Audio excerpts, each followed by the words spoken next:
ଦେଖନ୍ତୁ ଆମ ଓଡ଼ିଶାରେ ଡବଲ ଇଞ୍ଜିନ ସରକାର ଆସିଲା ଦିନରୁ ଆମର ସ୍ୱାସ୍ଥ୍ୟ ବ୍ୟବସ୍ଥା ବହୁତ ବିଗିଡ଼ି ଯାଇଛି। ଏଇଟା ଆମେ ପ୍ରାୟ ସମସ୍ତେ ଜାଣିଛୁ। ପ୍ରତ୍ୟେକ ଦିନ ଦେଖିବାକୁ ମିଳୁଛି ଆମକୁ ସ୍ୱାସ୍ଥ୍ୟ ଅବସ୍ଥା କେମିତି ଦିନକୁ ଦିନ ବିଗିଡ଼ିବାରେ ଲାଗିଛି। ଆଉ ଯୋଉଟା କହୁଛନ୍ତି ଆମର ମଙ୍ଗଲ ବଜାରର ଷ୍ଟେରଲାଇଟ ହସ୍ପିଟାଲ, ସେଥିରେ ତ ଖାଲି ନାଁକୁ ମାତ୍ର ହସ୍ପିଟାଲ କରିଦେଲେ କିଛି ଲାଭ ନାହିଁ। ଡକ୍ଟର ବି ବିଲକୁଲ ବି ନାହାନ୍ତି ସେଥିରେ। କାଁ ଭାଁ ଗୋଟେ ଯୋଡ଼େ ଡକ୍ଟର ରହୁଛନ୍ତି, ଯୋଉଟା କି ରୋଗୀ ମାନେ ବିଲକୁଲ ବି ପାଉନାହାନ୍ତି ସ୍ୱାସ୍ଥ୍ୟ ସେବା। ଆଉ ପର୍ଟିକୁଲାରଲି କାଲିର କଥା ଯୋଉ ଆପଣ ମାନେ କହୁଛନ୍ତି, ଲାଇନ ନଥିଲା 3 ଘଣ୍ଟା, ଆଉ ଇଞ୍ଜେକ୍ସନ ମଧ୍ୟ ଦିଆ ହଉଥିଲା ଯେ ଟର୍ଚ୍ଚ ଲାଇଟରେ। ଏଇଟା ବହୁତ ବଡ ଦୁର୍ଭାଗ୍ୟର କଥା।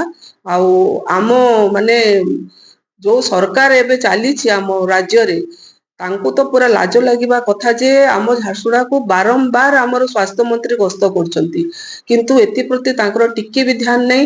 ଆଉ ଆପଣ ମାନେ ଦେଖିଥିବେ ଯେ ଝାରସୁଗୁଡ଼ାରେ ସରକାରୀ ଦଳର ଏମଏଲଏ ଅଛନ୍ତି, ଆମର ଝାରସୁଗୁଡ଼ା ଜିଲ୍ଲାରେ ଆମର ମନ୍ତ୍ରୀ ଅଛନ୍ତି, ରାଜସ୍ୱ ମନ୍ତ୍ରୀ ଆଉ ସ୍ୱାସ୍ଥ୍ୟ ମନ୍ତ୍ରୀ ମଧ୍ୟ ବାର ବାର ଗସ୍ତ କରୁଛନ୍ତି, କିନ୍ତୁ କିଛି ଲାଭ ହଉନି ସେଥି ଦ୍ୱାରା।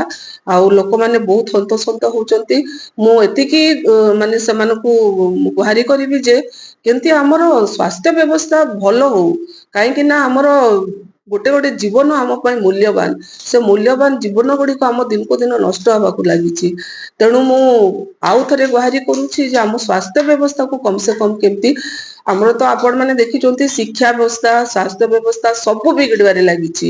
କିନ୍ତୁ ସ୍ୱାସ୍ଥ୍ୟଟା ଯେହେତୁ ଆମ ଜୀବନ ସହିତ ଜଡିତ ଅଛି, ତେଣୁ ଆମ ସ୍ୱାସ୍ଥ୍ୟ ବ୍ୟବସ୍ଥା କେମିତି ଭଲ ହଉ ସେଥିପ୍ରତି ସରକାର ଧ୍ୟାନ ଦିଅନ୍ତୁ।